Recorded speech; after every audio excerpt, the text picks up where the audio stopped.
Good day. Today we're going to be talking about recent events, the cost of goods, inflation in the current, year to date, and we're going to also talk about how it's necessary for you to take care of yourself and your family. Remember, there's no one coming to save you.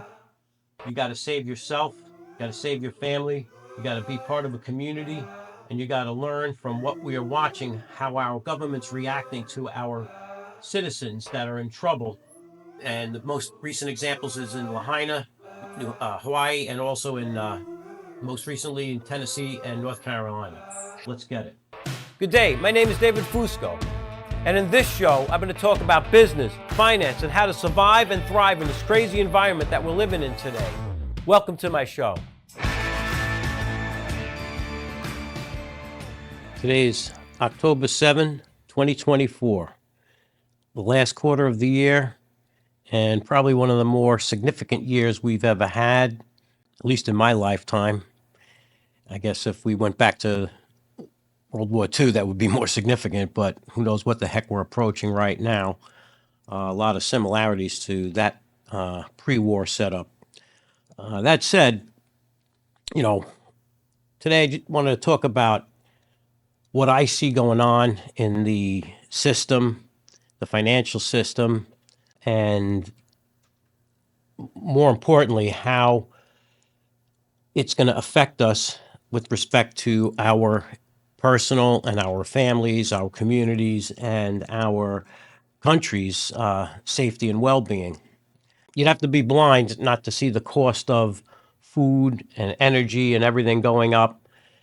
And, people think really it's the prices of things going up. And yes, it is. It's the price of things in dollar terms going up in cost. But in reality, another way to look at it is it's the devaluation of our currency.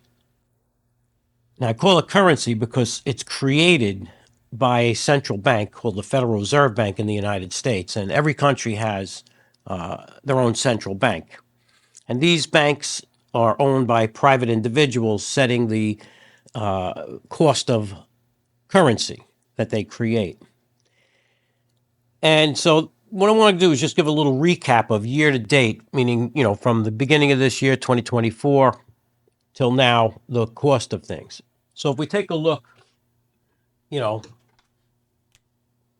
the stated numbers, whether they're accurate or not on certain areas like, food and energy, we don't know. But what are wages? How have wages done year to date? Well, wages year to date have gone up a whopping 0.9%. Not even 1%. If inflation was zero or there was actually deflation, meaning the cost of goods and services going down, that might not be a bad thing. But when the cost of goods and services are exceeding, that's less of a good thing. Next thing that I wanted to bring up was the cost of housing. Housing's up, and if I don't spell right, that just remember I'm an accountant. So housing is up 2%. Okay, well, that's not terrible. But, in today's world, in order to buy a house, you need a down payment, which means you need to accumulate a significant amount of money. Usually for a conventional mortgage, you're talking 20%. And where I am in Staten Island, I'm shocked at the numbers, but a semi-attached house with maybe 14 foot wide, 30 feet long, 2 stories with the basement will run you close to $1 million. And that's insane to me. The numbers don't even make sense. Thank God I don't have to buy a house right now. But what about the financial markets? I'm bringing up just the ones that, there's tons and tons of, topics to look at, but these are just the ones I decided to focus on. The Dow Jones Industrial Average is up 7.2%. So, hey, that's not terrible. It's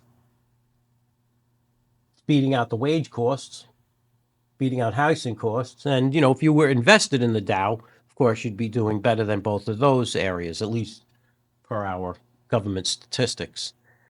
But how many people are invested in the Dow and how much money do you have invested in the Dow? So if you're just a regular person, your assets are needed for living expenses, food, energy, and such. The next item I wanted to bring up, as far as, and I'm doing it on a percentage basis, is the cost of food.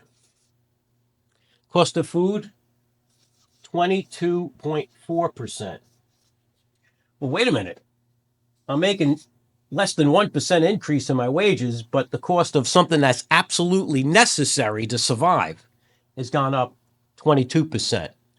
You could see how what's happening is that's taken away more and more from the middle class people and the poor people and forcing them to allocate money away from potential investments that they could help to increase their values.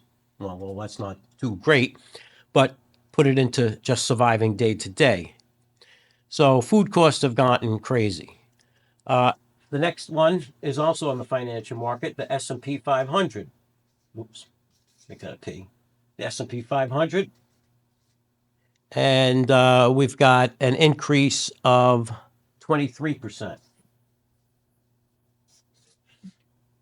Okay, so if you're in the S&P 500, you'd pretty much match the increase in cost of food. That's wonderful. But then again, how much do you have in it? Are you using that increase in value to pay for the food? Or are you just dwindling away your earnings and dwindling away your savings? The next two are really the ones that I wanted to focus on at the moment. And to me, I don't know if many of you have heard of the expressions called the canary in the coal mine. In the old days, with the miners, they would go into a mine, coal mine in this particular case, could be any kind of mine, and, they would be doing their work to dig out the mineral or ore that they wanted, and they'd bring a canary in a cage. Why a canary? Because a canary has a lesser lung capacity and will be affected more quickly than a human being would with respect to, oxygen levels. So when the canary would fall over, either dead or dying, the miners would notice that and realize, hey, maybe it's time to get out of this mine. There's something going wrong. In the financial world, the canary in the coal mine are precious metals, predominantly gold and silver. Since the beginning of the year, gold has gone up by 28%. And silver,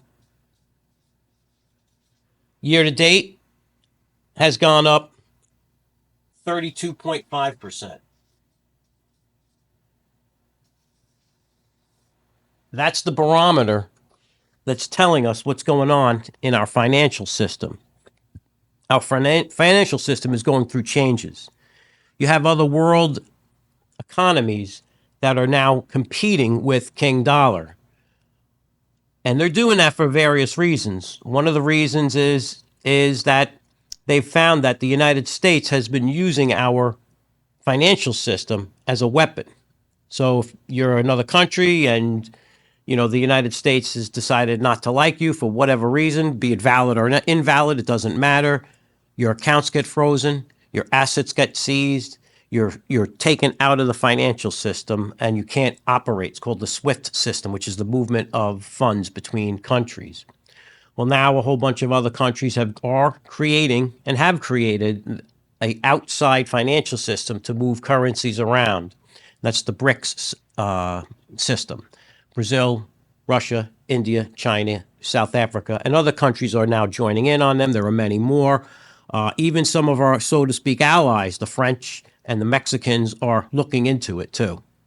So the world is changing. The financial system is changing, and there's a battle between, the two forces, and that's really heating up into a hot battle. Maybe, hopefully, unfortunately, not.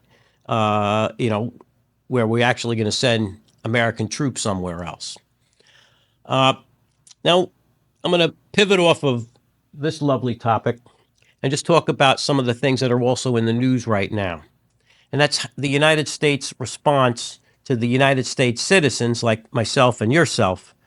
And just take a look back at how the government and FEMA has helped the U.S. citizens. The two most obvious ones are Lahaina in Hawaii and the most recent storm in North Carolina that hit North Carolina and Tennessee. If it wasn't for the people deciding to ignore the orders of local people, the governments, to not go in and help, thank God they are going in and help.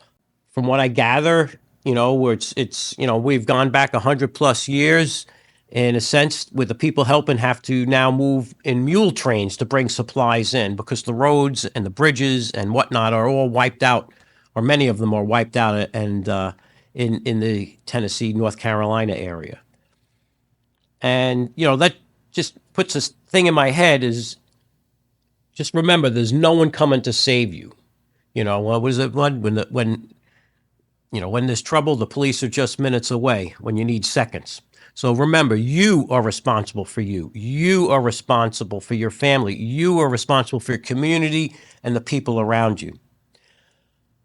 Obviously, a good idea, and I know it's tough, especially with today's economics, is to build up some supplies. The most important supply is food and water. Most really, actually, food. Sorry, let me change that. Water. You can't survive long without water. Food, you can live, we're Americans. We've got a little bit extra meat. So, we can live a long time without food, several days, a week, a month. You can't live long without water.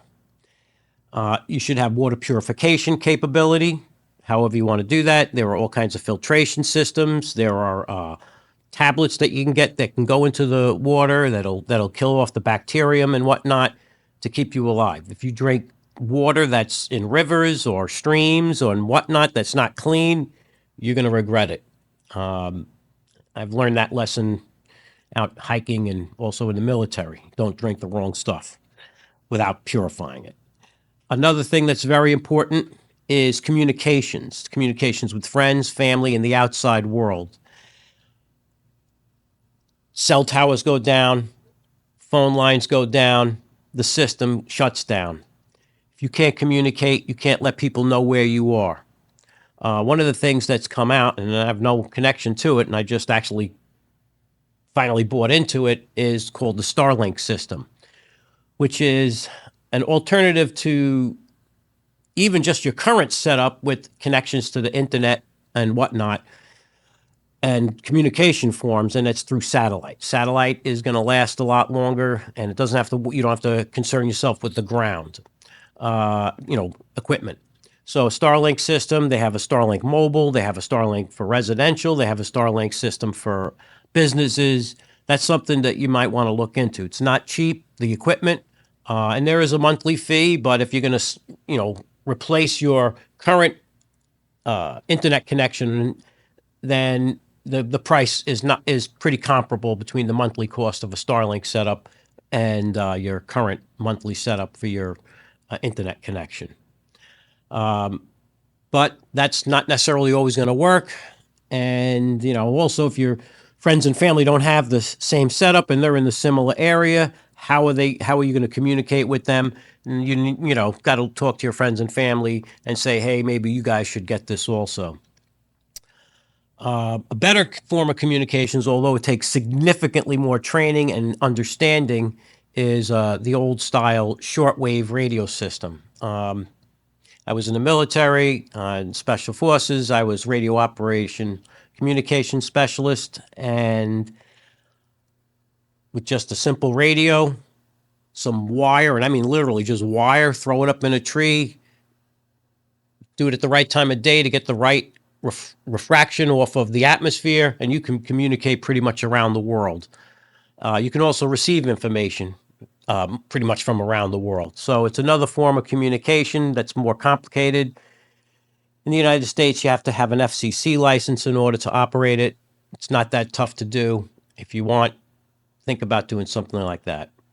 So just a little short update that I wanted to bring out to everybody, to be conscious, which obviously you must be if you're paying 22% more for food. I mean, that's insane, and the year's not even over yet. And the likelihood of the inflation and devaluation of the currency stopping anytime soon is pretty low. There's only one major tool that the Federal Reserve Bank has, and that's to inflate the currency, to pay the debt. Will it happen? all they're able to do is pay the interest, and the debt keeps building up. I forget how many trillions, off the top of my head, $2 or $3 trillion every quarter, or at least a trillion.